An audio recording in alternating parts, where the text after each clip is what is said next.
الله الرحمن الرحيم الحمد لله والصلاة والسلام على أشرف الأنبياء والمرسلين وعلى آله وصحبه أجمعين أما بعد.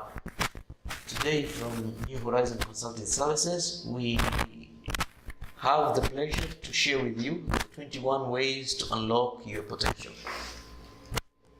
But before I go into outlining the 21 ways, maybe it might be useful for me to describe to all of us what do I mean by potential, because here we are focusing on developing potential. And the way I can put it in a very simple and elaborative manner is for us to look at potential as one way of unlocking our minds and those are perception, having a positive stand instead of having a negative stand. How do you make your thinking positive instead of having it negative? Potential can also be understood as objectives. Objectives in the sense that what do you intend to achieve in life? Because you will all agree with me that each one of us intends to achieve different things in their lives. So when we're talking about unlocking potentials, we are talking about what is it that will make you very happy if you are able to achieve it. What is your objective in life? What are you set to achieve in your life? Again, at the same time, when you look at the word potential, it's like we're talking about the talents.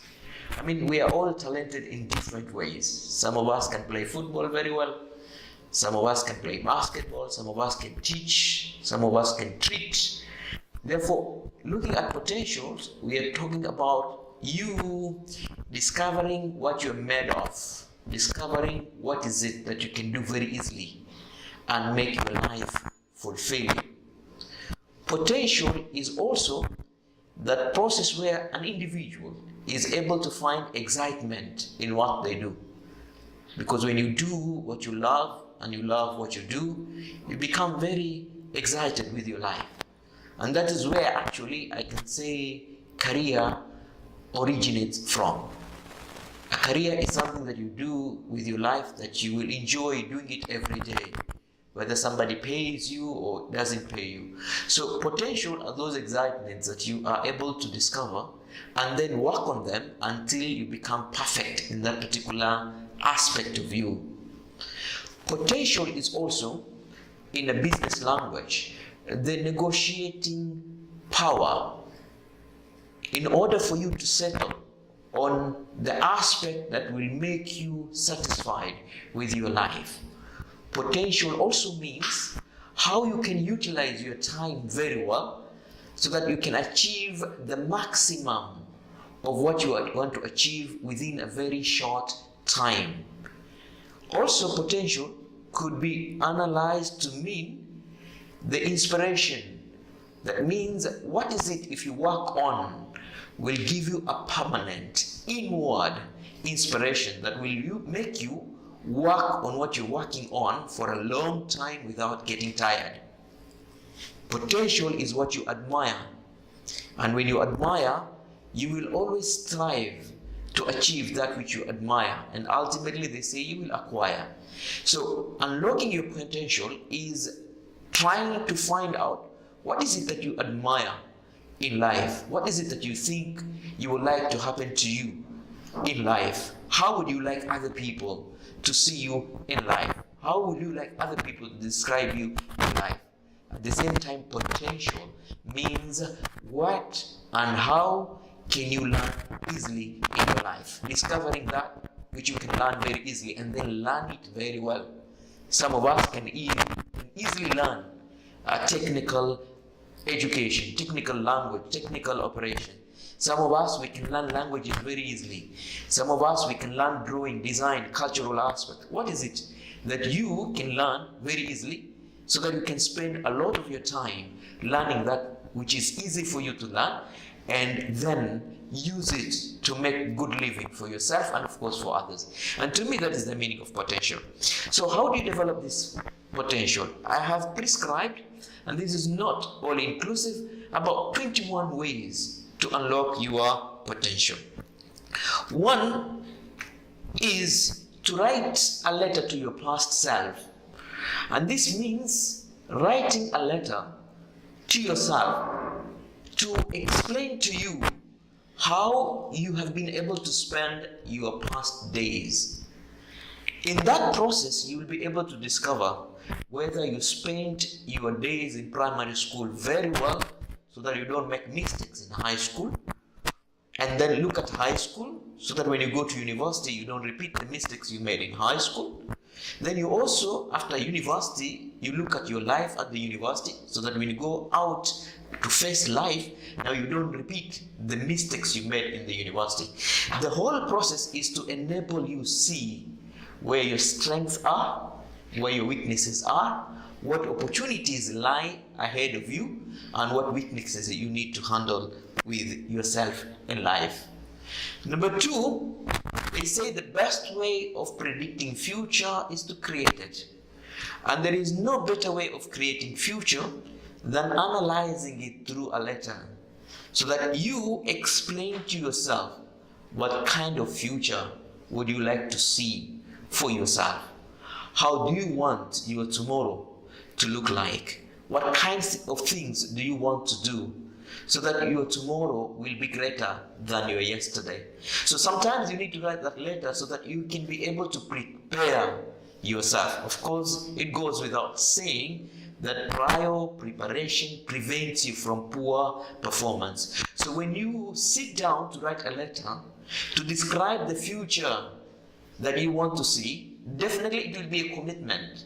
And always commitments are better than wishes. Number 3, if you don't know where you're going, you will never get there.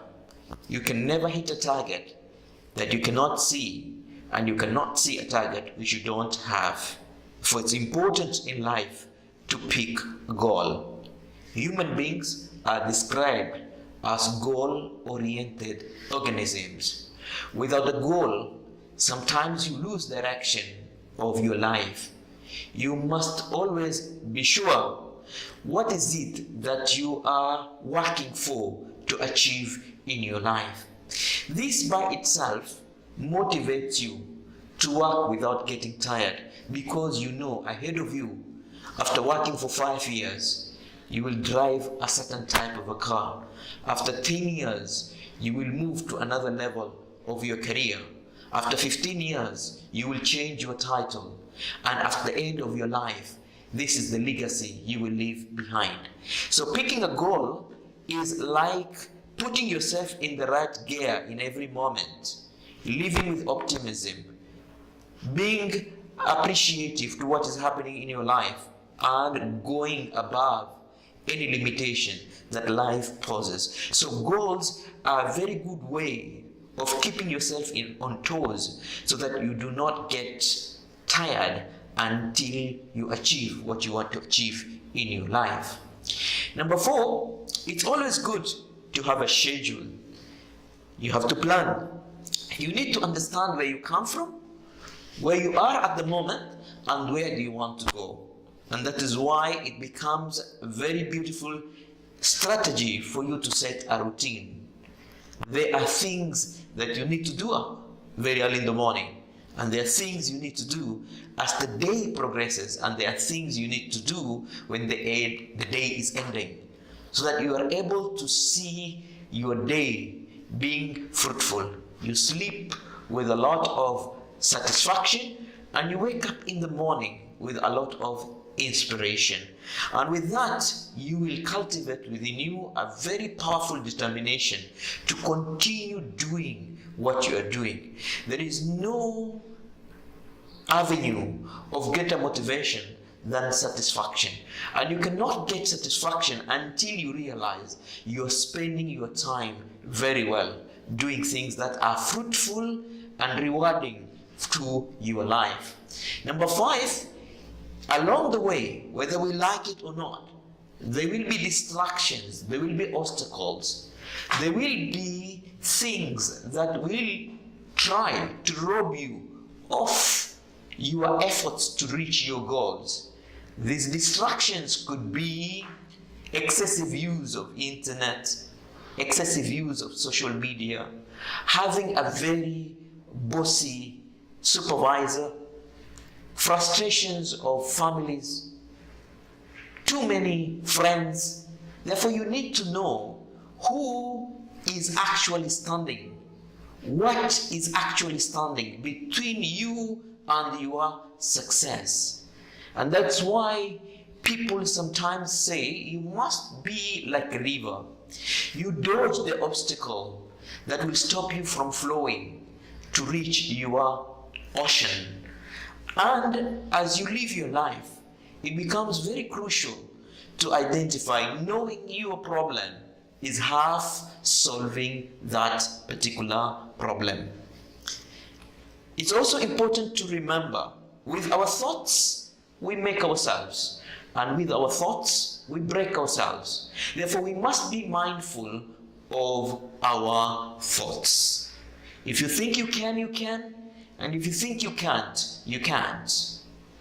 It is what you think most of the time that ultimately makes you. So if you think big, you grow big, and if you think small, you will remain small. Therefore, it's very important to be mindful of your thoughts. It's also crucial to understand that if you can dream it, then it exists. So keep on dreaming. If you can think of a place you want to be, a potential you want to reach, then know this potential is possible. Otherwise, you never would have imagined it to begin with. They say live with inspiration, not perspiration. It's very important to understand that it is your imagination that ultimately takes you to your destination. Whatever your mind can conceive and your heart can believe, you can always achieve. Therefore, believe in yourself. And for me, to believe is to be sure of what you are made of.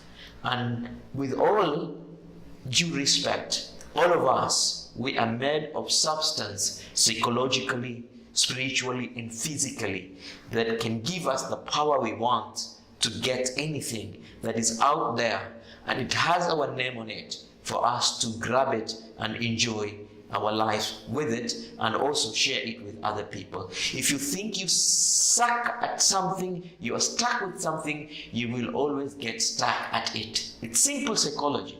And why people can be hypnotized into doing things they never thought they could do. And this is very important for us. And that's why sometimes you need to be very careful of who you listen to, because some people can take you out of your belief. Some people can talk you out of what you are out to achieve in your life. Again, it's good because we become what we put in our stomachs, and therefore eat better, because a strong body gives you the potential to have a strong mind. When you change what goes into your body, you change the way it functions. Having more energy and clear thoughts will help you reach your potential way faster. We have to avoid diets that create fatigues in our bodies, diets that ultimately makes us gain a lot of weight and therefore end up becoming lazy. We can't move, we can't struggle, we can't strive to achieve that which we want to achieve in our and with our lives. It's also very good because an active body leads to an active mind. You have always to focus on balancing your creation. The strong mind is carried by a strong body, and a strong body can never be realized without good exercise. When you practice with your physique, then you can always improve your thinking and you become alert. Your mind depends so much on the state of health of your body. We should exercise to keep our energy up and our mind at peak state. Lack of exercises causes so many health problems. They are bound to impair the ultimate you, who you want to become. Therefore, the healthy body gives you the privilege of having a healthy mind. It's also good. We cannot be good in everything. We are always balanced in our creations. Therefore, when you understand your strengths and exploit them, bring them out, discover them, use them to get what you want to get out of this life. Because if you don't use it, you will always lose it. Pick 3 things you know you're good at now, and then work on them very hard. Get them to that better level, and ultimately you become an expert in that thing, and the whole world will look for you, and many opportunities will open their ways for you. Ignore other people's opinions, because you should never, as I always tell people, don't allow other people's opinions to become your reality.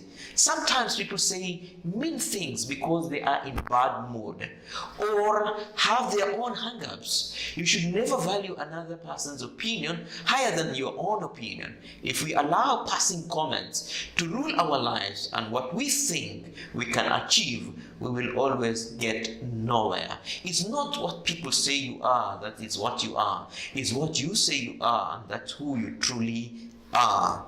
It's also important to understand, know your why. And to me, I always say, if your why cannot make you cry, that's not why. And I don't mean know why you want to do something. I mean know why you would be good at doing something. If you want to reach the top at whatever you do, whether at work, home, or your social life, why would you be good at? What is it that you need to be good at? For example, in the 21st century, for you to live a meaningful life, for you to live with satisfaction. At the end of the day, you get fulfillment. At the end of the day, you become proud of yourself and you say, yes, I've made it. I got what I want. When do you think you can proudly say, now my life is good? Also, it's important to become, because there is no moment of our lives when the mind works better than when we are in a calm situation. When we are centered under the umbrella of calmness, meditating and positive affirmation, you will keep yourself calm. And when you are calm, you handle situation in the best possible way. You don't overreact, and you are less likely to make any stupid mistakes. After that, sometimes for you to keep going, to keep struggling, you need to identify indicators that will show you you're doing well. You are on your track. You are on your way to that dreamland, to that success that you cannot wait to have. That's the same way Zechariah asked our Lord, Allah subhanahu wa ta'ala, to give him a sign that truly is going to get a son. And for you and me, sometimes we need to look at things around us to prove that what we are doing is right, and it is taking us to that direction which we want to see ourselves going. If you are unsure where your life should lead you or where your potential can be unlocked, then why not ask for a sign? Ask for a specific image or something that will lead you in the direction that you really want to see as your destination. Get rid of bad habits. Remember, when we are young, we form our habits, and when we are old, our habits form us. We are all made up of the small little things we do every day that are called habits, and at the end of it all, they become big things, and sometimes our habits hold us down. So you need to get rid, you need to migrate from the land of bad habits to the skies of good habits. Once you know what strength you need to work on, you can figure out what weakness you need to drop. Changing your routine and life to eradicate these bad habits will strengthen the things you are good at. You should get out of this business of doing positive and negative, because the negative will always consume your negativity. Your negativity will always consume your positivity. You must always make sure you are made up of good habits, and that will give you good personality, and ultimately you will social market yourself, and people will be willing to connect with you. And you know what? The world we are living today is the world of networking. When you have bad networks, you will always have bad, and you will never be fortunate. But if you have positive networks, your network makes your net worth. It's the matter of connection. You need good business connections for you to get good business deals. You need to get good intelligent connection for you to be an intelligent person. You need to have a good social network for you to be socially healthy. It's very important also to understand that there are two things. They are very short but very important. Learning how to say yes more often to things that will give you better opportunities than saying no. Because when you let your fear go away, that is the only time you will explore this world and the opportunities that are around you without any intimidation. Sometimes we don't feel we are ready to take on a responsibility, but we cannot learn how until you do it. You don't know it until you do it. So whatever you have discovered is working for you, do it more often, and finally it will give you what you want for your life. And remember the principle of attitude for gratitude. Be thankful for the little things that you already have, the few blessings that Allah has already given you. Because when you are thankful for the little that you have, Allah will give you more. Be thankful for the things already in your life. Even if they are not ideal, these things are the stepping stones toward what you will become in the future. You have also to remember, if you keep on holding grudges of the failures of yesterday, you will never be able to cross the bridge to the beautiful future of tomorrow. Whatever happened the day before, let it go. This is a new day and a new chance to practice your strength and step into the person you want to become. Those people who live yesterday never ever see their tomorrow. If you're not willing to let go the disappointments of yesterday, the bad behaviors of yesterday, the misfortune of yesterday, you will never see the dreamland of tomorrow for you. Very important to understand. You have, and you are here to be precise, to leave a legacy. Make the world better than you found it. Everyone on this planet is here for a reason. Even if we don't know what the reason is, giving back to humanity with your talents will give you a reason to keep honing them and make you feel worthy. You must always remember, if you are to write your eulogy today, what do you think you will write? What do you want people to say when your life comes to an end? What kind of an image, what kind of description do you think people will give after you are no more? It's also important. Sometimes people can show you feelings that might not be genuine feelings, so never give up too easily. Not all feelings are real.